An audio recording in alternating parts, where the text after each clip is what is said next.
Chapter 1। एबलस्टीन, झूठ बोलने वाला बुधा। ये है वो लोग जो एबलस्टीन में रहते हैं। इन्हें शबी एजिंग मैन भी कहते हैं, यानी गंदे बूढ़े लोग।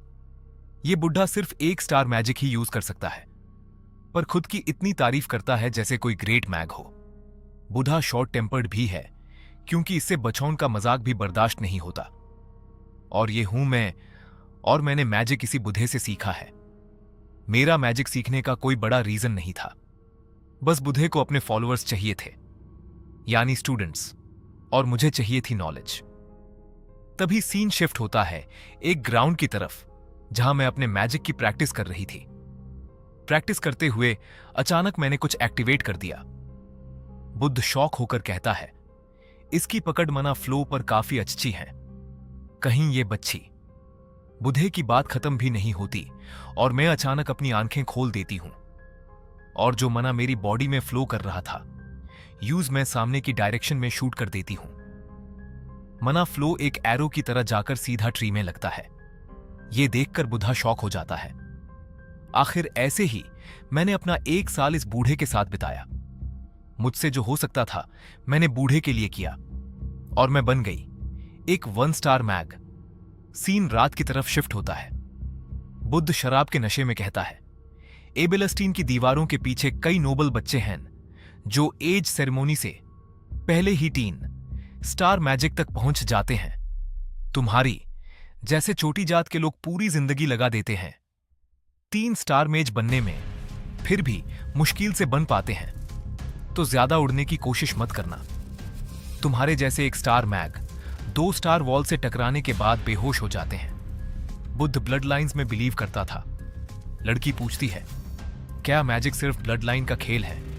मतलब तुम कितनी भी मेहनत कर लो, उसका कोई फायदा नहीं। बुद्धे ने इसके बाद और ब्लड लाइन वाली बकवास करनी शुरू कर दी। लड़की कहती है, यह सब इसकी फ्रस्ट्रेशन है, क्योंकि यह खुद कभी अचीव नहीं कर सका। वो रात बाकी दिनों के मुकाबले ज्यादा लंबी थी। सीन अगली रात पर शिफ्ट होता है। उस रात बहुत तेज बारिश हो रही थी। लड़की जब वापस लौटी तो बुद्धा पहले से ही मारा हुआ था। बुद्धे की पूरी बॉडी निशानों से भरी हुई थी, जैसे किसी ने उसे बुरी तरह मारा हो।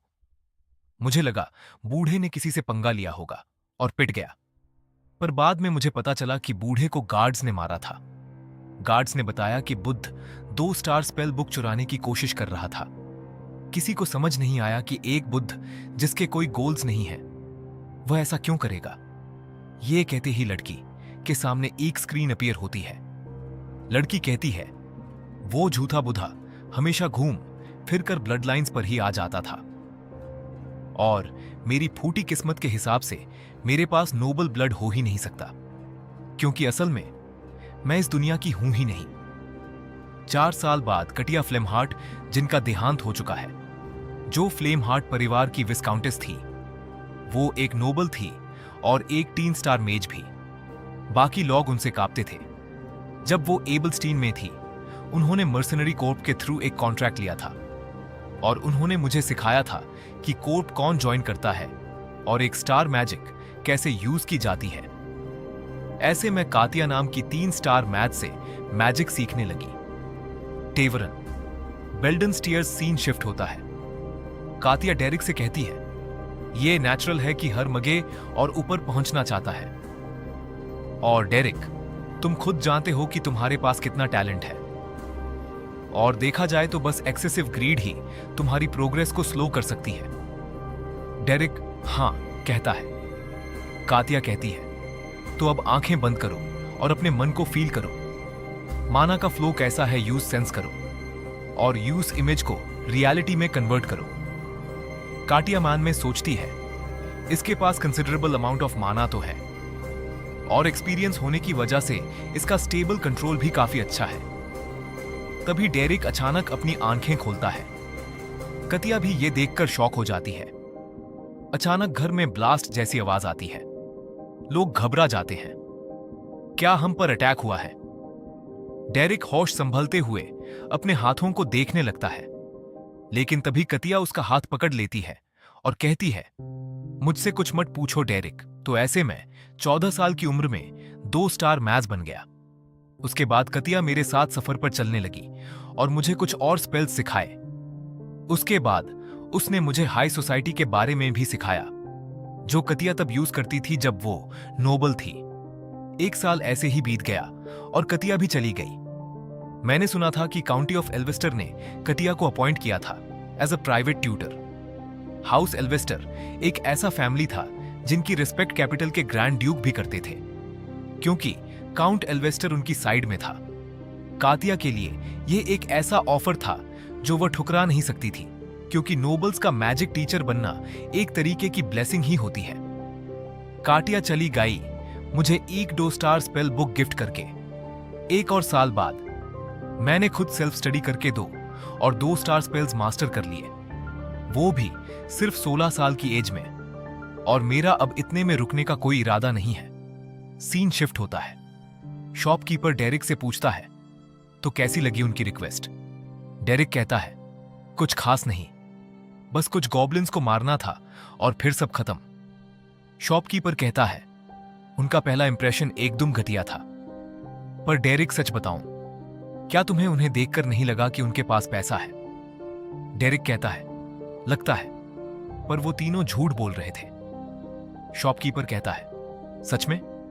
डेरिक बताता है, डिस्पैच ऑफिसर ने कहा था कि वह सिर्फ यूथ, स्टैमिना और सोशलाइजिंग एबिलिटी देखता है, पर ये तीनों चीजें उनके पास खुद नहीं थी। और वह औरत जो खुद को स्कलरी मेड कह रही थी, उसके हाथ किसी रफ काम करने वाले इंसान जैसे बिल्कुल नहीं थे। उनके हाथ बहुत ज्यादा क्लीन थे। और आखिरी वह ट्रेनी इंस्पेक्टर। तभी शॉपकीपर उसकी बात काट देता है, डेरिक, हम सिर्फ ऑर्डिनरी मर्सनरीज हैं। ह्यूम क्लाइंट्स की पर्सनल लाइफ में इतना घुसने की जरूरत नहीं। हम उनका काम करेंगे और पैसे लेंगे, बस। डेरिक कहता है, शायद तुम सही कह रहे हो जेडेन, यह जगह खतरनाक है और खतरनाक जगह में सिर्फ एक चीज मैटर करती है, जिंदा रहना। सीन अगले दिन ग्रैंड ड्यूची डुप्लेन पर शिफ्ट होता है। डेरिक कहता है, मैंने सब संभाल लिया है। अगर ऐसे ही चलता रहा तो गोब्लिन्स जल्दी वापस नहीं आएंगे। डिस्पैच ऑफिसर कहता है, ग्रेट वर्क।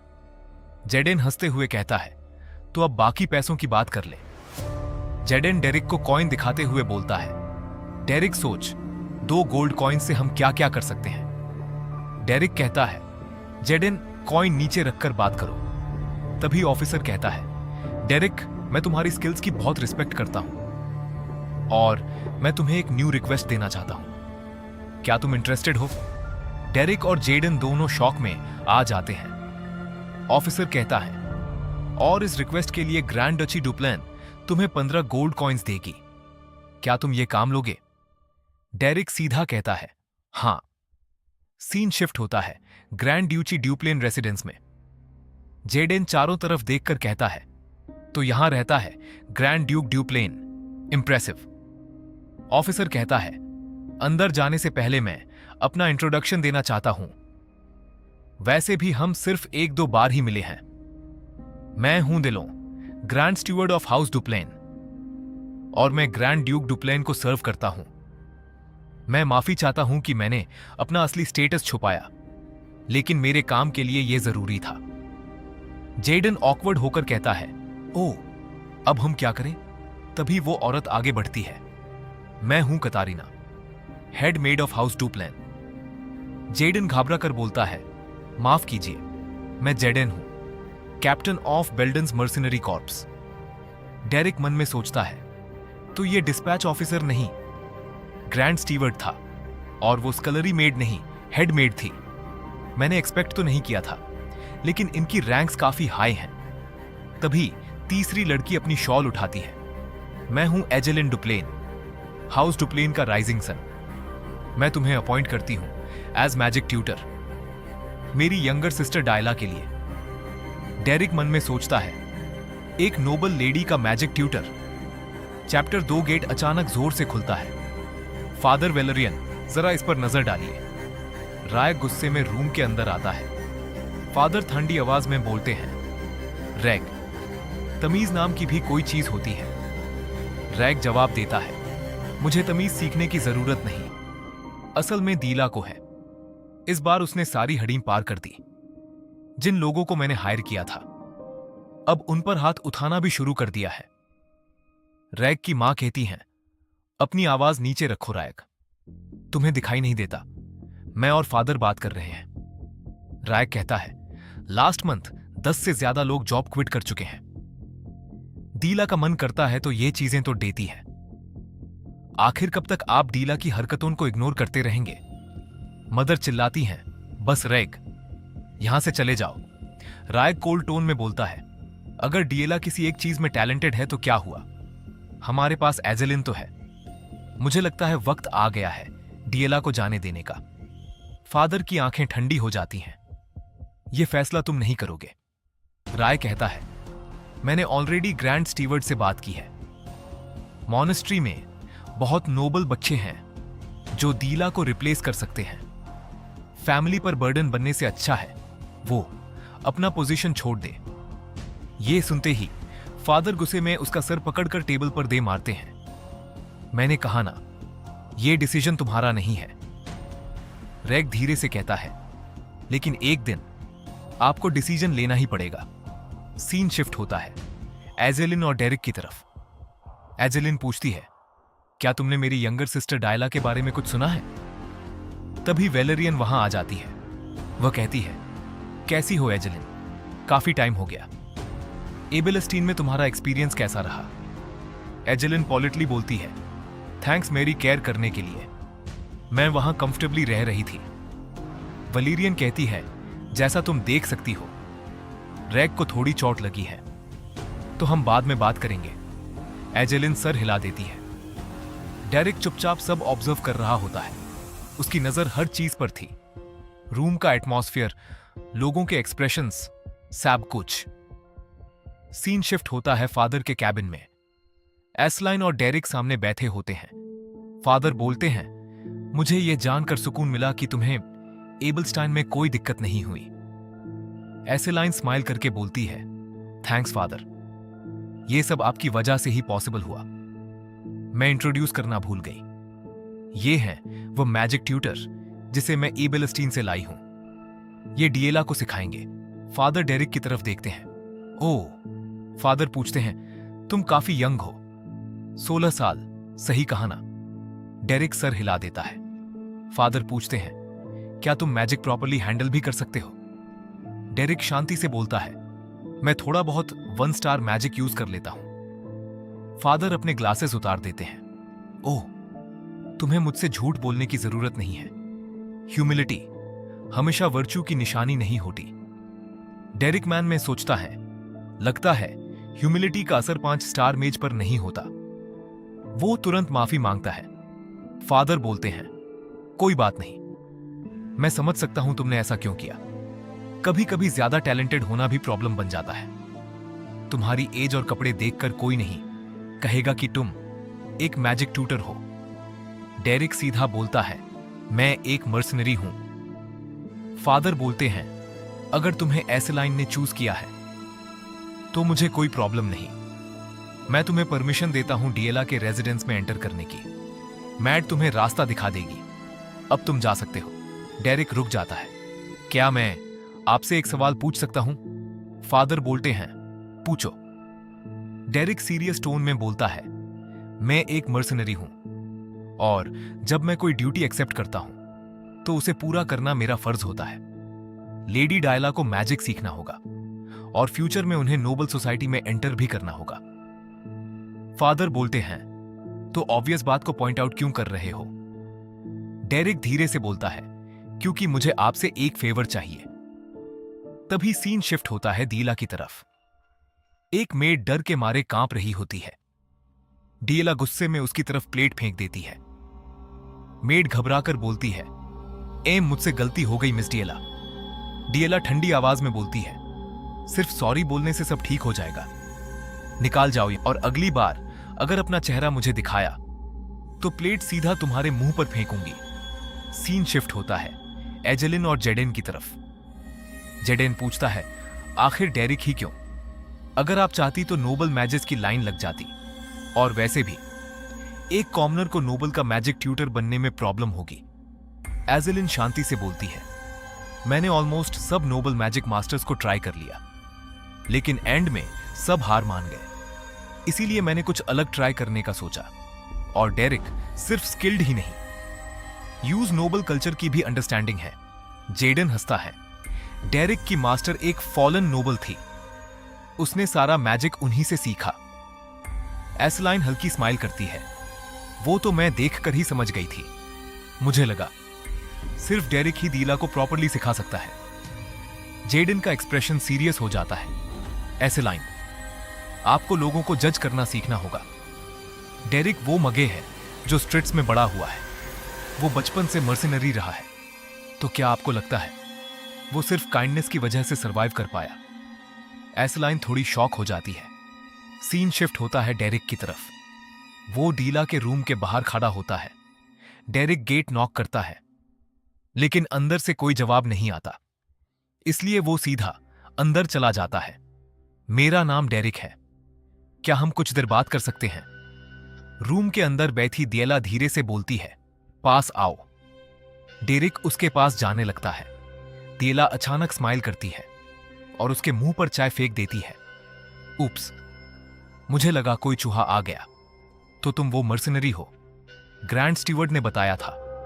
लेकिन सच कहूं, अगर मैं तुम्हें दोबारा देखूं तो शायद फिर भी चूहा ही समझूं। तभी उसकी चेयर के ऊपर रखा पानी डेरिक पर गिर जाता है। दीला हंसी रोक कर बोलती है, मैंने ये स्पेशली तुम्हारे लिए तैयार किया था। क्या तुम्हें अपने होम टाउन की याद आई? नाली का पानी तुम पर ज्यादा सूट करता है। डेरिक बिल्कुल शांत रहता है। दीला इरिटेटेड होकर बोलती है, अरे पानी खत्म हो गया। फिर वो डेरिक को घूरता देख नोटिस करती है। तेरी हिम्मत कैसे हुई मुझे ऐसे घूरने की? और सीधा उसकी चेस्ट पर लात मार देती है। डेरिक जमीन पर गिर जाता है। दीला नफरत भरी आवाज में बोलती है, छी, तुमसे बदबू आ रही है। लेकिन डेरिक अब भी चुप रहता है। दीला बोलती है, तुम्हें अपनी औकात पता होनी चाहिए रट। तुम जैसे लोग मुझे मैजिक सिखाएंगे? क्या स्ट्रीट्स ने तुम्हें कॉमन सेंस भी नहीं सिखाया? सीन शिफ्ट होता है डेरिक और फादर की पहले वाली कॉन्वर्सेशन पर। डेरिक बोलता है, अब मैं यहां हूं, लेकिन इसका मतलब यह नहीं कि मिस डायला की प्रॉब्लम आइजली सॉल्व हो जाएगी। मुझे आपसे यह पूछना है, आखिर डायला से सबसे ज्यादा प्यार कौन करता है? और अगर उन्हें सिखाने की बात आए तो आप मुझे कितनी फ्रीडम देने को तैयार हैं? फिर सीन वापस डिएला के रूम में आता है। डिएला के गाल पर लाल निशान था। उसकी आंखें शॉक से फट चुकी थी। उसे यकीन ही नहीं हो रहा था कि किसी ने यूं थप्पड़ मारा है। और सामने डेरिक बिल्कुल शांति से खड़ा था। डेरिक धीरे धीरे उसकी तरफ बढ़ता है। उसकी आवाज पहली बार सच में ठंडी और खतरनाक लगती है। खड़ी हो।